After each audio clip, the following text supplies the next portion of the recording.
రేట్స్కి correlation ఏమన్నా ఉందా, ఇటువంటివన్నీ కూడా రూల్ అవుట్ చేసుకోవాల్సిన అవసరం సెంట్రల్ బ్యూరో ఆఫ్ ఇన్వెస్టిగేషన్కి ఉంది.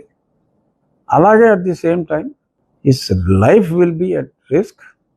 సో అతనికి సెక్యూరిటీ అతనన్నా పెట్టుకోవాలి, అతను కేంద్ర ప్రభుత్వం సిబిఐ వాళ్ళైనా టెంపరీగా ఆయనకి సెక్యూరిటీ ఇవ్వాలి. లేదంటే వివేకానంద రెడ్డి గారిని ఖర్చు రాసి తెలుగుదేశం అకౌంట్లో చంద్రబాబు నాయుడు గారి పేరో లేకపోతే రవి పేరో అది పేరో వాళ్ళ మీద ఖర్చు రాసినట్టు ఇప్పుడు కొత్తగా మళ్ళీ ఇది మొదలెట్టారు. సునీత భర్తే చంపాడని ఇంకోటి కొత్తగా మొదలెట్టారు. అలాగా ఎవరి పేరు మీదో ఖర్చీలు రాసి జమ వేరే వాళ్ళ పేరు మీద వేసి అలవాటు ఉంది. కాబట్టి ఈ కోనం వీరభద్రరావు గారిని కూడా ఖర్చు రాసి మళ్ళీ అప్పరంగా దొరికారు.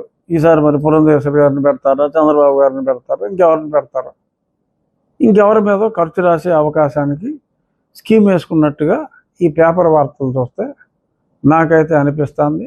నాకు అనిపించిన ఈ విషయాన్ని ప్రజలతో పంచుకోవటం నా బాధ్యతగా భావించి ముందు చూపుతో ప్రజల ముందు ఈ విషయాలన్నీ నేను పెడుతున్నా. ప్రజలు అప్రమత్తంగా ఉండండి. ఆ మద్యం పరీక్షలన్నీ కూడా వాళ్ళు చేసేదాకా వీలైతే 3-4 రోజులు మానలేరు, ఆ మద్యం తాగటం మానలేరు. ఎందుకంటే మరి అది ఎడిక్షన్ కాబట్టి.